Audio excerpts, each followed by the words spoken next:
Joining us now, we have best-selling author Johann Hari. His latest book is Stolen Focus, Why You Cannot Pay Attention, which landed pretty close to home for me. Johann, great to have you. Welcome to the show. Good to see you, sir. I love you. I love your show, so I'm so excited to be with you. That means a lot, because I'm a longtime fan of your work as well. I listened to your book on 2.5 times speed, which I felt a little bit guilty about, because some of the themes were like, you should slow down and you need time for your brain to roam while you're listening. But anyway, I still got a lot out of it. Why don't you just tell our listeners and viewers to start with what brought you to this concern that our brains are actually changing and we're not able to focus in the ways that we perhaps were able to a generation ago?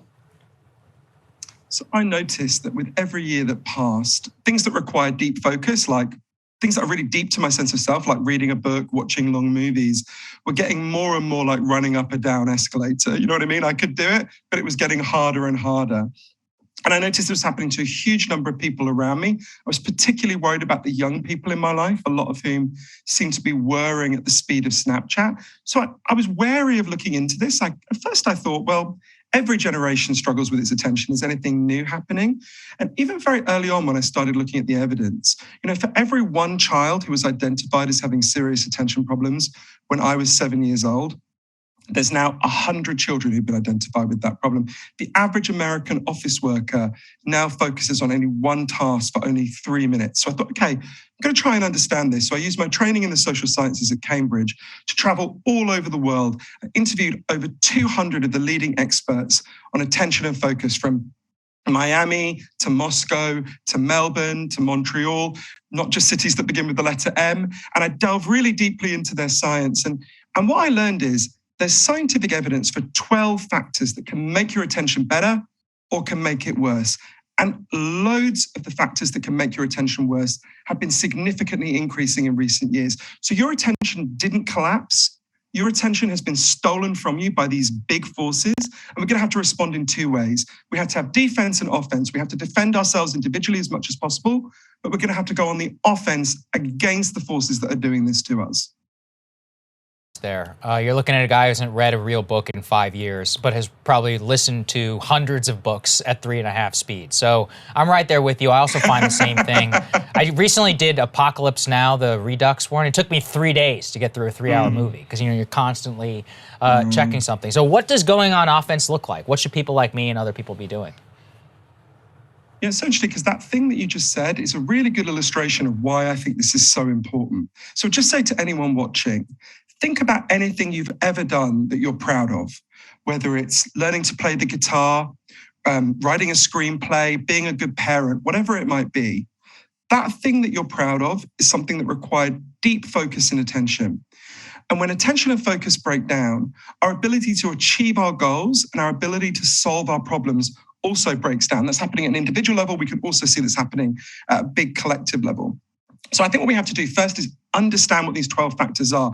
When I started doing the research, I thought this would be largely a book about big tech. Big tech is a huge factor in this, a massive one. I actually don't think it's the biggest. The factors that are causing our attention to collapse range from the sleep we no longer get to the food we eat. The food industry has ruined our brains. There's a whole array of these factors. But in terms of going on the offense, I think what we've got to do is, I would argue there's a historical analogy that can help us to think about it. So I think we're all about the same age. I think you guys are a little bit younger than me, actually. So it used to be, I can just remember that it was normal that people put leaded gasoline in their cars. My mother used to do it. People used to paint their homes with leaded paint. And it was known for years that this profoundly damaged children's brains, and in particular, their ability to focus and pay attention. But the lead industry funded a kind of pseudoscience to deny it all. They blamed individual mothers, said they didn't dust their homes enough.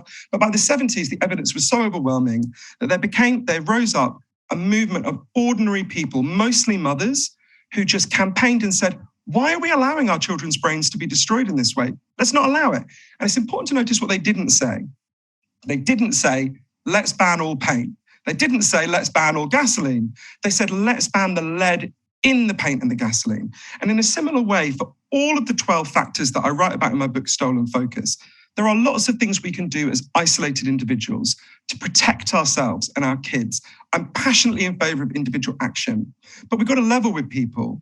At the moment, it's like somebody is pouring itching powder over us all day, and then they're leaning forward and going, hey, buddy, you might want to learn how to meditate. Then you wouldn't scratch so much. To which the obvious response is, okay, I'll learn to meditate, but we need to stop you pouring itching powder on us.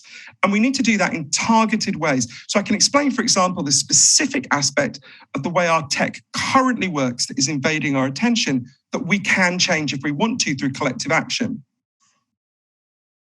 Different factors, and certainly tech is one of them. And just, my own personal experience, I actually sort of blamed my lack of focus and ability to hold one thought in my head for a sustained period of time. I sort of blamed my kids on it, because when I started having kids was about the same time that I think all of these tech platforms really started to invade my life and take over a lot of space. So I thought, oh, this is just mommy brain. I have too many slots in my brain are filled with where my kids' shoes are and when the next ballet lesson is. And that's why my focus has been lost. And I still think that's probably a part of it. But you've helped me to understand some of the other things that are going on, and also to give myself a little bit less of a hard time about some of those brain failures that I experience all the time.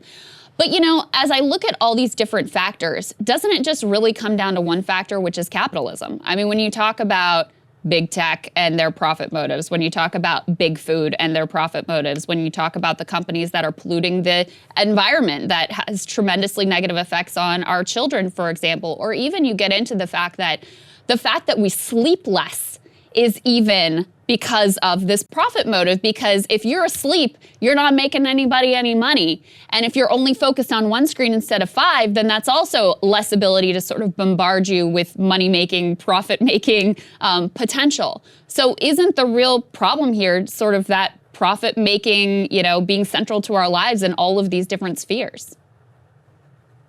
It's a big part of it. This is a big systemic problem, and there are key aspects of how capitalism is currently functioning that are profoundly damaging our attention. Just like everyone watching your show knows from your brilliant coverage, that the way capitalism works is pushing us beyond our ecological limits. The way it currently works is also pushing us beyond our attentional limits. So that can sound a bit fancy and grand, so I'll give you a very clear example.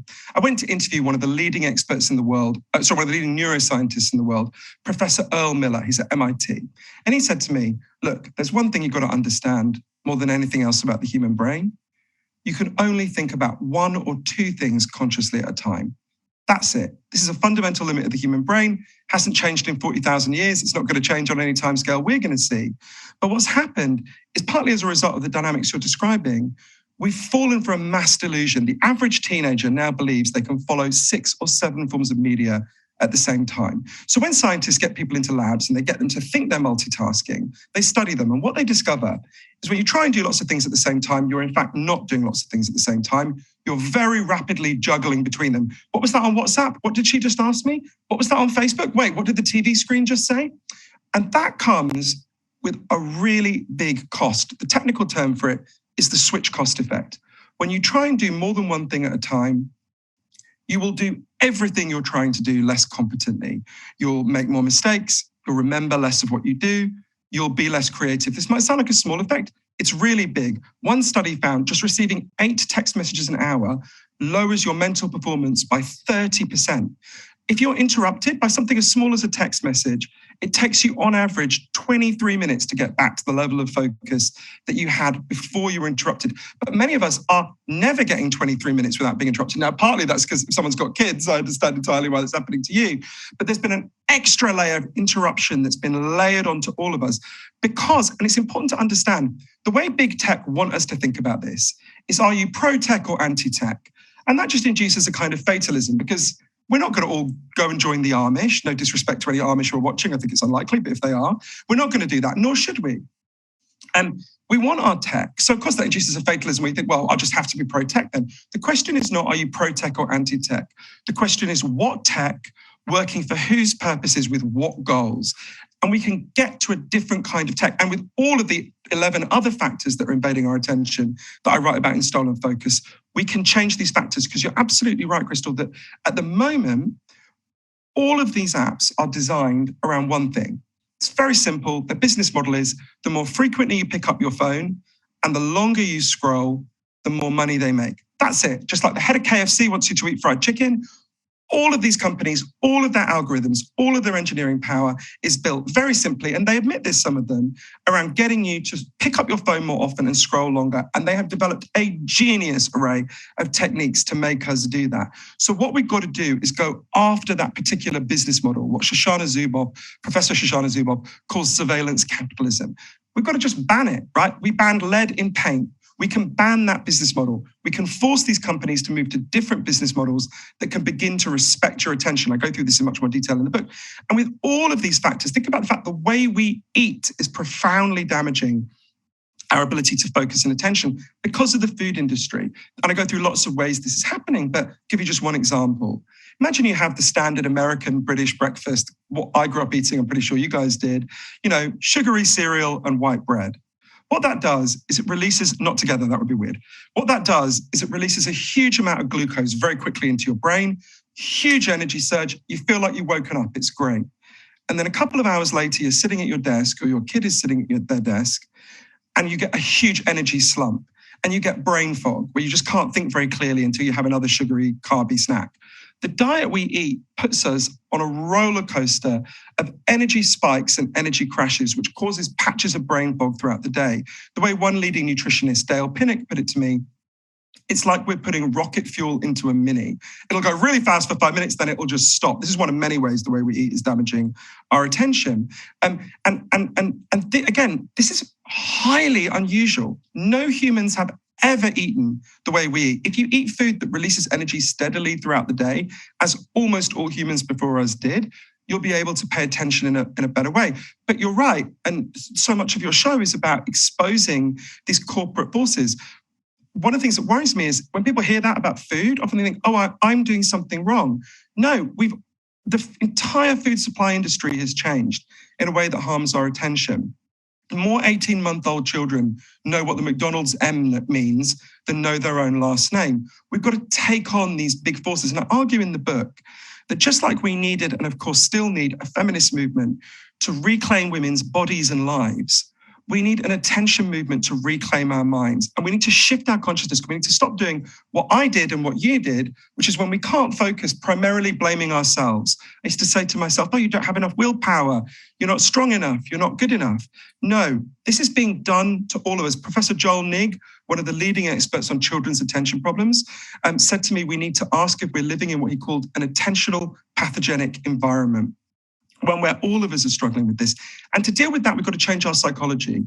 We are not medieval peasants begging at the court of King Zuckerberg for a few little crumbs of attention from his table.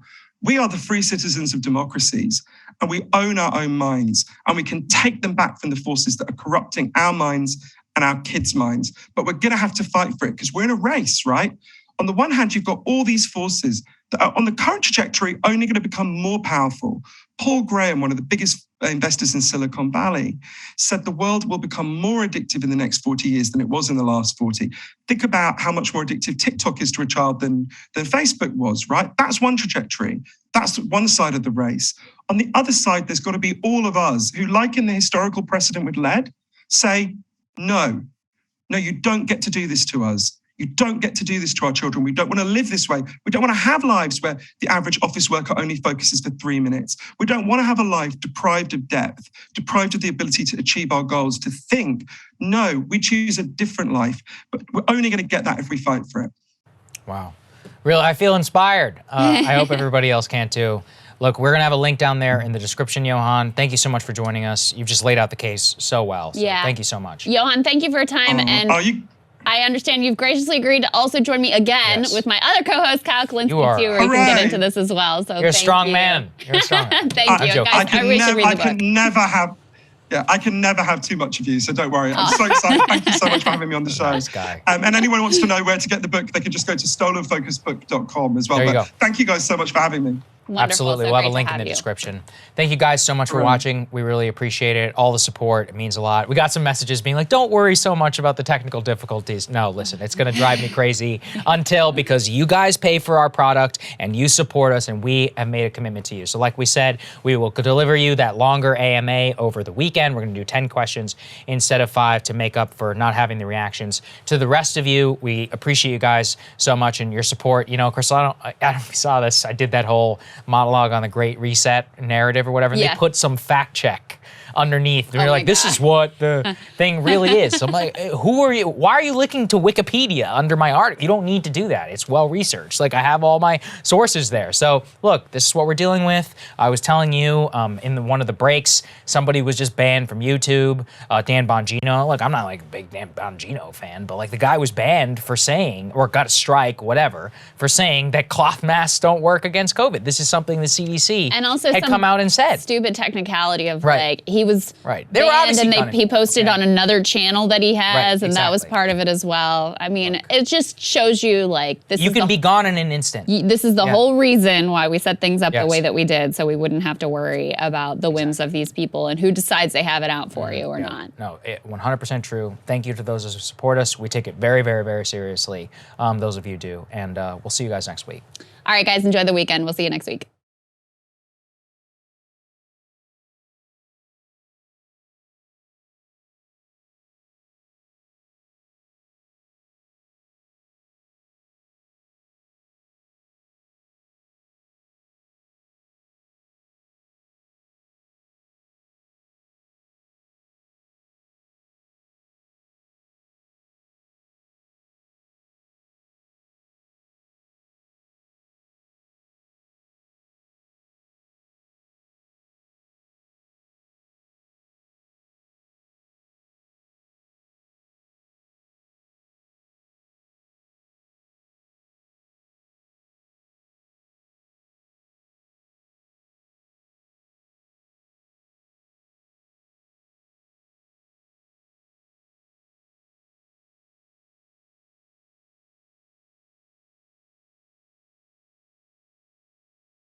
Hey guys, thanks so much for watching. That's right. Just as a reminder, you can become a premium subscriber today. Watch the full show completely uncut, our reactions to each other's monologues. You get to listen to it, you get to ask us questions, all that good stuff. Link is right there in the description or at breakingpoints.com. Best of all, great way to say screw you to the mainstream media.